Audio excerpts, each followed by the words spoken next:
विद्या भारती पंजाब इकाई,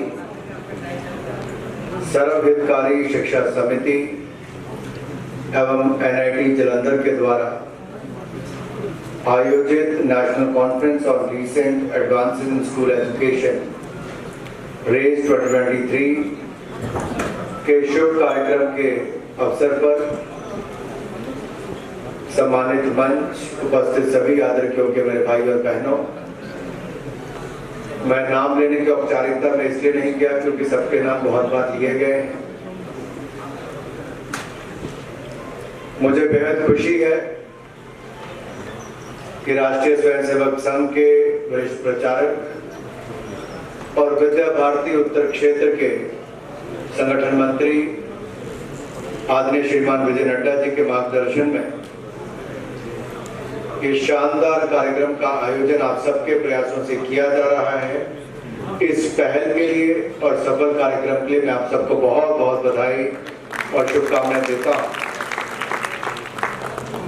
पिछले साल नवंबर से ही शिक्षा महाकुंभ के लिए तैयारियां शुरू कर दी गई थी और विद्या भारती पंजाब के माध्यम से चाहे माननीय राजेंद्र जी हो, बाकी सब पदाधिकारी हो, उन सबके प्रयास रहे और देश भर के शिक्षाविदों को, बुद्धिजीवियों को, कुलपतियों को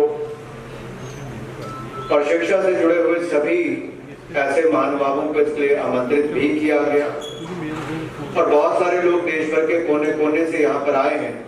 मैं आप सबका भी बहुत बहुत स्वागत और अभिनंदन इस कार्यक्रम में करता हूँ। गुरुकुल पद्धति को पुनः जीवंत करके आधुनिक शिक्षा संग जोड़कर एक सस्टेनेबल एजुकेशन सिस्टम या शिक्षा पद्धति का निर्माण करना, उस दिशा में कदम उठाए गए हैं। मित्रों, समाज के समक्ष उत्पन्न होने वाले नित्य नए संकट, चुनौतियों एवं प्रश्नों के समाधान ढूंढने एवं बदलते समय में उत्पन्न होने वाले अवसरों का उपयोग करने के लिए और नई पीढ़ी को तैयार करने के लिए ये प्रयास अनूठा भी है, लेकिन मैं कहूंगा कि चिंतन मंथन हमारे देश में और ऐसे कुंभ की परंपरा बहुत पहले से है और आज आपने इसको फिर से एक बार बल दिया है, इसलिए मैं आपको बहुत बहुत बधाई। इंतजार था लेकिन सरकारें आई चली गई, सब लोग नई एजुकेशन पॉलिसी का इंतजार करते रहे, लेकिन नरेंद्र मोदी जी के नेतृत्व में भारत की सरकार ने न्यू एजुकेशन पॉलिसी 2020 देश को 34 वर्षों के बाद न्यू एजुकेशन पॉलिसी दी है। And the emphasis for this new education policy 2020 is to develop all aspects and capabilities of learners and make education more well-rounded, useful and fulfilling to the learners। ये इसलिए भी प्रयास इस दिशा में है और जैसा मुझसे पहले देशराज ने कहा, ये एसी के बंद कमरों में बैठकर कुछ गिने चुने लोगों द्वारा बनाई नहीं गई। उन लोगों के द्वारा नहीं जो केवल पश्चिमी समाज के ज्यादा प्रभावित हैं, बल्कि देश भर से 6 लाख से ज्यादा लोगों के द्वारा दिए गए सुझावों के बाद इस न्यू एजुकेशन पॉलिसी को लाया गया है, जिसमें basic arts, crafts, humanities, games, sports, fitness, languages, literature, culture, values in addition to science and mathematics, उसके ऊपर बल दिया गया है। अगर इसके हाइलाइट्स क्या है न्यू एजुकेशन पॉलिसी की, उस पर कुछ कहा जाए, it is to ensure universal access at all levels of school education, attaining fundamental literacy and numeracy, reforms in school curricula and pedagogy, focus on early childhood care and education, equitable and inclusive education, multilingualism and the power of language, robust teacher recruitment and career path। इसको केवल एक भाषा तक सीमित या 2 भाषाओं तक सीमित नहीं किया गया है, आपकी मातृभाषा से लेकर स्थानीय भाषाओं को भी इसमें बल दिया गया है। और मुझे कहते हुए प्रसन्नता है, मध्य प्रदेश जैसे राज्य ने अब तो MBBS करने के लिए भी उसको हिंदी में शुरुआत कर दी है। एक बहुत बड़ा पहल उस दिशा में किया करूँ या विद्या भारती की बात करूँ तो आज़ादी के बाद ही सन 1952 से बच्चों में भारतीय संस्कारों को पिरोने का एक शानदार कार्य आपने किया है, जिसके लिए समाज और देश सदा ऋणी रहेगा। शिक्षा संस्कारों के साथ भविष्य की चुनौतियों का समाधान करने के लिए बार बार अनेकों कदम आपने ऐसे उठाए हैं। मित्रों, भारतीय शिक्षा में भारतीयता सबसे जरूरी है। आजादी के बाद भारतीय शिक्षा नीति में भारतीयता ही नहीं थी। कुछ लोग बोलते हैं कि हमें पीछे नहीं सिर्फ आगे देखना चाहिए। मैं आपको बताना चाहता हूं कि ये उनका डर है। वो जानते हैं कि हम जितना पीछे देखेंगे हम केवल अंग्रेजों की गुलामी या मुगलों की गुलामी तक नहीं, हजारों वर्ष पुराने भारत के इतिहास पर जब आपकी नजर जाएगी तो आप सबको गर्व होगा कि दुनिया के इतिहास में अगर शिक्षा के क्षेत्र में और परंपराओं के क्षेत्र में अगर कोई देश सबसे आगे और सबसे पुराना इतिहास भी किसी का है तो हमारे भारत का ही है। और इस बात को भी गहराई से समझने की जरूरत है कि आखिरकार हमें ये क्यों नहीं पढ़ाया। भारत और भारतीय विचार संकीर्ण है। हमें क्यों पढ़ाया गया कि बस अकबर ही महान, औरंगजेब पर पूरा पन्ना लिखा जाता है लेकिन महाराणा प्रताप के ऊपर कुछ लाइनें लिखकर खत्म कर दिया जाता है। ये भारतीय और भारतीय इतिहास से वंचित रखने का षड्यंत्र क्यों रचा है? आगे इसे क्या प्राप्त हुआ है? इसके ऊपर भी कभी ना कभी चर्चा जरूर होनी चाहिए। मुगल आक्रमणकारी तो थे और आक्रमणकारी के रूप में आए, अंग्रेज भी उसी रूप में आए और दोनों ने भारत के शैक्षणिक, सामाजिक एवं अन्य सभी तानों को तहस नहस करने का कार्य किया। ऐसा उन्होंने इसलिए किया क्योंकि उनको भारत पर राज करना था। हमारी सोच, हमारी परंपरा, हमारी शिक्षा पद्धति सबको नष्ट करने का काम अंग्रेजों और मुगलों के समय हुआ। आपकी सोच, आपके सहयोग के कारण 2014 में केवल सरकार ही नहीं बदली, सोच बदलने का काम भी हुआ है और हम गुलामी की सोच से बाहर निकलने का। और जब मोदी जी ने 2022 में लोग लाल किले की प्राचीर से कहा कि पंच प्रण के ऊपर उन्हें बहुत प्राथमिकता, पहला प्रण भारत को विकसित भारत बनाने का है, दूसरा प्रण गुलामी की मानसिकता से मुक्ति पाने का है, तीसरा प्रण हमें भारत के गौरवशाली इतिहास पर, अपनी परंपराओं पर, अपनी कला, साहित्य, संस्कृति पर गर्व करने का है, और चौथा प्रण हमें एकता, एकजुटता को बनाए रखने का। हम किसी भी धर्म, जाति, संप्रदाय के हो, हमें भारत में एकता, एकजुटता को बनाकर भारत को आगे बढ़ाना है। और पांचवा, हर नागरिक को अपना कर्तव्य पालन करना है। और जब मैं गुलामी की मानसिकता से मुक्ति दिलाने की बात करता हूं तो न्यू एजुकेशन पॉलिसी में भी वो दिखती है। नए संसद भवन के निर्माण में भी वास्तुकला से लेकर सेंगोल के स्थापना से लेकर अपने जो राजपथ जिसको 75 वर्षों तक कहा गया उसको बदलकर अब कर्तव्य पथ नाम देने से दिखता है कि सरकार ने सोच भी बदली है और परंपराओं को निभाने का काम भी किया है। किंग जॉर्ज परचम की प्रतिमा को हटाकर किसकी प्रतिमा को लगाया है? नेताजी सुभाष चंद्र बोस की प्रतिमा को आज कर्तव्य पथ पर लगाया। मित्रों, आजादी के बाद क्या पिछली सरकारों की मजबूरी रही होगी कि वो गुलामी की मानसिकता के साथ कार्य करती रही और उन्होंने उस पद्धति को अपनाकर रखा जो अंग्रेजों ने हमारे ऊपर थोपा था। क्यों आक्रमणकारी मुगलों के इतिहास को ही हमें पढ़ाते रहे? ना जाने पूर्व की सरकारों की क्या मजबूरी थी, वो एसी कमरों में बैठकर भारत का सिलेबस बदलने का काम नहीं करते थे। जो थोड़ा बहुत बदलाव भी होता था तो उसमें भी हमारे और जिस पंजाब में आज खड़ा जलंधर में, यहाँ से कुछ दूरी पर शहीद भगत सिंह जी का गांव भी है। उनको भी एक्सट्रीमिस्ट कहा गया है कांग्रेस की सरकारों के समय चलते उन किताबों में जो हमें स्कूलों में और कॉलेजों में दी जाती थी। एक्सट्रीमिस्ट है, आतंकवादी। क्या भगत सिंह आतंकवादी थे या वो नौजवान जिसने अपनी जवानी कुर्बान कर दी देश को आजादी दिलाने के लिए? ये हमें देखना है। कांग्रेस के समय हमें क्या पढ़ाते रहे और आज हमारी सरकार के समय क्या बदलाव हुआ है। मैंने पार्लियामेंट में भी इस विषय को उठाया था कि ऐसी क्या मजबूरी उस समय की कांग्रेस की सरकारों की, लेफ्ट की सरकारों की, उन शिक्षाविदों की रहती होगी जो एसी कमरों में बैठकर शहीद भगत सिंह को भी आतंकवादियों के दर्जे में रखा। ये बहुत बड़ी चिंता का विषय है। ये हमें सिलेक्टिव इतिहास पढ़ाते रहे और फैक्चुअल इतिहास से हमें बहुत दूर रखा है।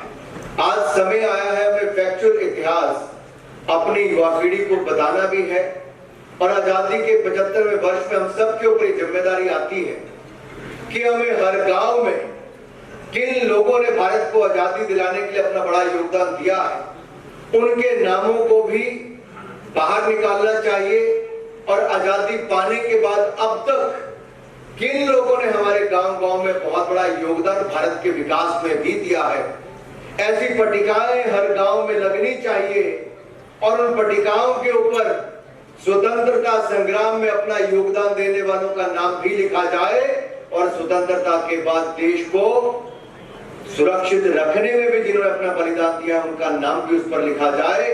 तब जाकर गांव-गांव, शहर-शहर, गांव-गांव, मोहल्ले-मोहल्ले में पता चलेगा भारत को सशक्त भारत बनाने में किसका योगदान रहा है। और ये काम हमें इसी वर्ष पूरा करना चाहिए जब हम आजादी की 75वीं वर्षगांठ मना रहे हैं। अभी मेरे युवा साथी ने जो पहली पंक्ति में बैठे हैं उन्होंने मंच पर आकर तंजावुर पेंटिंग के साथ बना गोल्डन टेम्पल की मुझे एक प्रतिमा साउथ को नॉर्थ के साथ मिलाने का एक अद्भुत कार्य आपने किया है, उसके लिए मैं आपको बधाई देता हूं, आपका धन्यवाद करता हूं। मित्रों, मैं एक बात और कहना चाहता हूं। मैं चौथी बार लोकसभा का सांसद बना, हमीरपुर के लोगों का मैं आभारी हूं, हिमाचल के लोगों का आभारी हूं। लेकिन दिल्ली में जब मैं पहली बार 14वीं लोकसभा में चुनकर गया, वहां पर एक कल्चर था यूपीए की सरकार के समय। कई कार्यक्रमों में हमें बुलाया जाता था, वहां पर कार्यक्रम खत्म होने के बाद इस नजरिए से देखा जाता था कि फ्रेंच वाइन में और स्कॉच में किसको अंतर है, तो उनको महत्वता दी जाती थी। यानी कि उनको देखा जाता था कि वो कौन लोग हैं। विंटेज वाइन या स्कॉच विस्की, उसमें जो अंतर जानते थे उनको प्राथमिकता मिलती थी। लेकिन आज वो समय बदल गया। आप दिल्ली में आइए, आपके हुनर के कारण आपको जाना जाता है। कोई ये नहीं देखता कि आप छाछ पीते हैं, कोई ये नहीं देखता कि आप आम पन्ना पीते हैं, कोई ये नहीं देखता आप लस्सी पीते हैं। वो आपका आज आपकी विस्की वाइन वालों का जमाना चले गया। आज आपकी काबिलियत के आधार पर आपको वहां पर मौका, अवसर दिया जाता है, चाहे आप आम पन्ना पीते हो, छाछ पीते हो, लस्सी पीते हो। अब वो अंतर नहीं देखा जाता है। ये सोच नहीं, देश में बहुत कुछ बदला है सोच बदलने के साथ साथ। जब हम स्थानीय भाषा की बात करते हैं, आज बहुत सारे एग्जाम स्थानीय भाषा में दिए जाते हैं। पहले तो कांग्रेस के जमाने में 60-60 साल उन्होंने राज किया। आपको अटेस्ट भी अपने सर्टिफिकेट कराने के लिए नोटरी के पास जाना पड़ता था, एमपी एमएलए के पास जाना पड़ता था। आज आपके ऊपर विश्वास किया जाता है कि सेल्फ अटेस्ट करके आप दे दें, सरकार मान लेती है कि आपने बिल्कुल ठीक आपके कागज जमा कराए। एक बहुत बड़ी सहूलियत। ग्रेड 3, ग्रेड 4 के इंटरव्यूज में हेरा फेरी होती थी। पूर्व की सरकारों में चिट्ठों पे ही नौकरियां मिल जाती थी। आज आपको आने की जरूरत नहीं है। आपकी ग्रेड्स, आपकी काबिलियत, आपके नंबर के आधार से आपको मिल जाता है। आपको इंटरव्यूज की प्रक्रिया को ही बंद कर दिया। हमने सरलीकरण किया है, ट्रांसपेरेंसी भी लाए हैं, पारदर्शिता भी लाए हैं और सिस्टम को अकाउंटेबल यानी कि जवाबदेह भी किया है। ये बदलाव अगर पिछले 9 सालों में किया, अभी तो हमने आधार रखा है विकसित भारत बनाने का, आधार रखा है न्यू एजुकेशन पॉलिसी से समग्र शिक्षा का। आपको स्किल भी मिले, यानी कि स्किल के बिना तो आजकल कुछ भी संभव नहीं है मेरे मित्रों। आपको ऑलराउंडर बनाने के लिए स्किल्स भी दे रहे हैं, शिक्षा भी दे रहे हैं, संस्कार भी दे रहे हैं, ताकि आप देश और दुनिया के किसी कोने में जाए तो हर कोई कहे कि हाँ, ये भारत का नौजवान आया है जो केवल भारत को ही विकसित भारत नहीं, दुनिया के किसी देश में भी अपना बड़ा योगदान देने के काबिल हो। आज हमें अपनी स्थानीय भाषा पर, अपनी मातृभाषा पर भी उतना ही विश्वास होना चाहिए। आज भारत के युवाओं ने करके दिखाया है कि जो 70 साल में नहीं हुआ, पिछले 5 वर्षों में आपने कर दिया। दुनिया का 3rd largest startup ecosystem, 1 lakh से ज्यादा स्टार्टअप्स आपने बना दी और 100 से ज्यादा यूनिकॉर्न बनाने का काम भी भारत के युवाओं ने किया, जो दुनिया में तीसरी सबसे बड़ी। ये टेक्नोलॉजी हो, उसके साथ आप क्या क्या कर सकते हैं। UPI Bhim digital payment system एक अपने आप में बहुत बड़ा उदाहरण है। 21 देशों के साथ हमारी यूपीआई भीम ट्रांजैक्शंस होती हैं। डिजिटल पेमेंट लेन देन शुरू हुआ है, भारत की करेंसी उसको माना है। और यही नहीं, कोविड के समय दुनिया भर के देशों में एक बहुत बड़ी चुनौती थी कि कैसे वैक्सीन बनेगी। अगर 140 करोड़ के देश को दुनिया भर के देशों पर निर्भर रहना पड़ता वैक्सीन लेने के लिए, तो आज तक भी आपकी वैक्सीन नहीं लगी होती। हमारे साइंटिस्ट के ऊपर मोदी जी ने भरोसा किया और हमारे साइंटिस्ट और हमारे मैन्युफैक्चरर्स ने 2 वैक्सीन भारत में ही बनाई, मेक इन इंडिया आत्मनिर्भर भारत बनाया और 220 करोड़ वैक्सीन बिल्कुल मुफ्त में लगाने का काम भी किया। और उसी कोविड के समय न्यू एजुकेशन पॉलिसी 2020 भी आई, तो बहुत सारे रिफॉर्म्स देश ने किए। डिफेंस के सेक्टर में हमने खोल दिया। आज 400 से ज्यादा प्रोडक्ट को दुनिया से नहीं लिया जाता, हम दुनिया पर निर्भर नहीं है। आज 1 लाख करोड़ रुपए की डिफेंस मैन्युफैक्चरिंग पिछले साल भारत ने की और 16,000 करोड़ का एक्सपोर्ट भी करके दिखाया। ये आत्मनिर्भर भारत। स्पेस के सेक्टर को खोला गया, तो भारत में ही रॉकेट एस विक्रम बनाया गया और उसको भारत की प्राइवेट कंपनी ने छोड़ा है। सरकारी क्षेत्र में तो इन्होंने किया सो किया है, प्राइवेट क्षेत्र ने भी 1 साल में वो करने का शानदार कार्य पूर्ण किया। अब हम सबके सामने अन्य क्षेत्रों में भी अपनी छाप छोड़ने का अवसर है।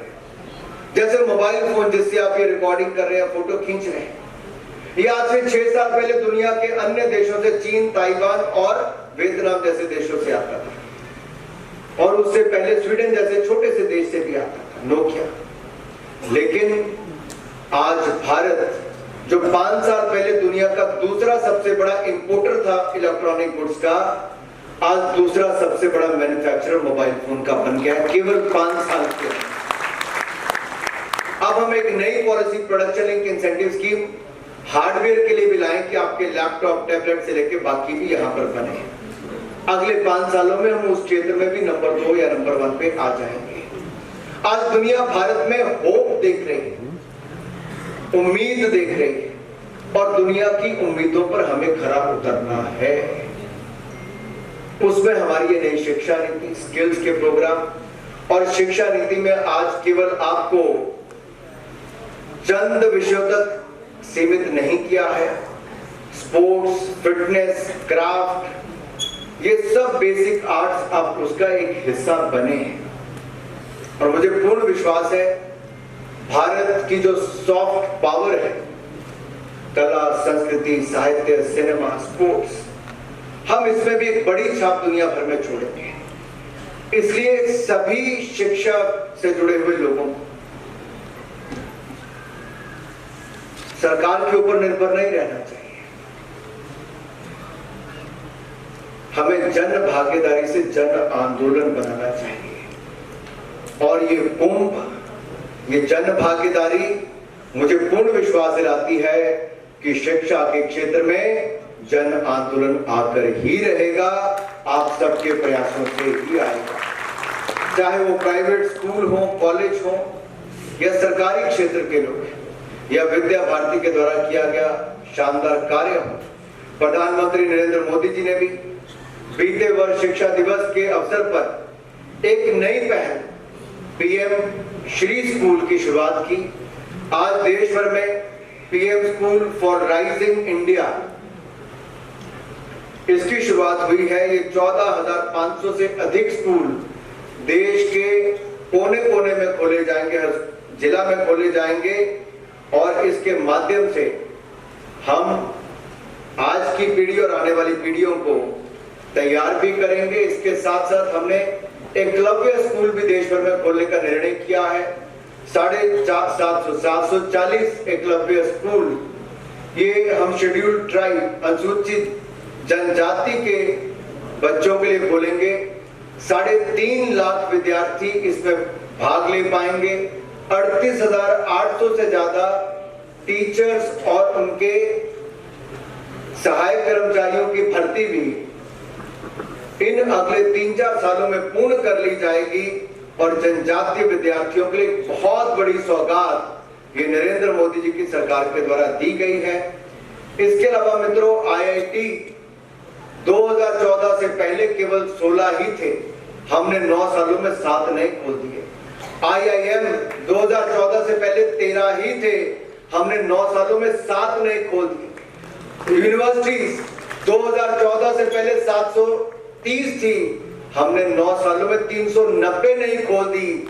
मेडिकल कॉलेज और एमबीबीएस की सीटें 2014 से पहले यानी कि आजादी से पहले से लेकर 2014 तक 80,000 सीटें एमबीबीएस की थी, हमने पिछले 9 सालों में 68,000 एमबीबीएस की नई सीटें भी जोड़ दी है।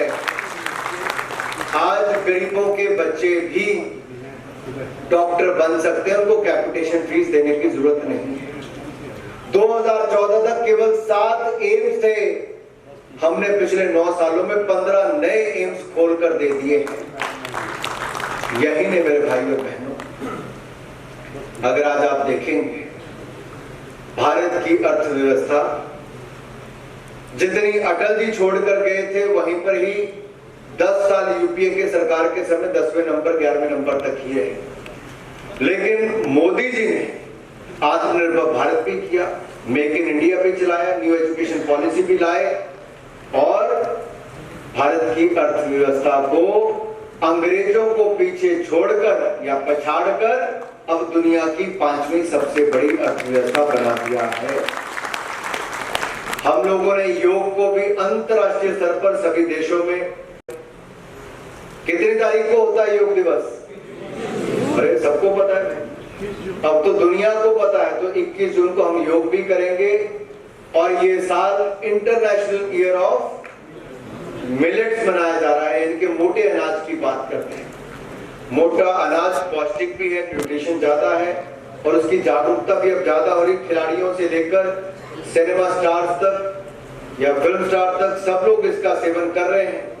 आप भी करिए, अपनी खान पान में थोड़ा और बदलाव कीजिए। और मिशन लाइफस्टाइल फॉर एनवायरनमेंट की जब हम बात करते हैं तो पंजाब पोल्यूशन बोर्ड के द्वारा भी एक यहाँ पर शपथ पत्र जो बनाया गया है उसमें लिखा है कि कैसे हर व्यक्ति अपना योगदान थोड़ा थोड़ा कर सकता है।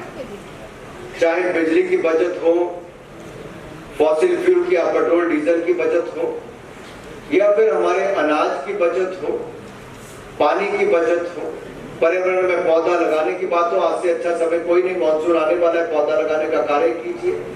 घर में, घर से बाहर, कहीं पे भी लगाइए। कोई ना कोई योगदान आप वर्तमान या भविष्य की पीढ़ियों के लिए दीजिए ताकि एक खूबसूरत देश, स्वच्छ सुंदर देश हम उनको देकर जा सके, ऐसा पर्यावरण देकर जा सके जहां प्रदूषण कम हो, कार्बन एमिशन कम हो और आने वाली पीढ़ियों को एक स्वस्थ जीवन हम दें और अच्छी शिक्षा पद्धति हम देकर जा रहे हैं। और एक प्रणाली शिक्षा की ऐसी हो जहां पर स्किल बेस्ड भी हो और ऑलराउंडर बनाने का काम हम अपने विद्यार्थियों को करें। तो विद्या भारती का शानदार कार्य जो विजय जी आपने किया है, इसलिए मैं आपको और आपकी टीम को बधाई देता हूं। सभी को बहुत बहुत बधाई और शुभकामनाएं। जय हिंद, जय भारत।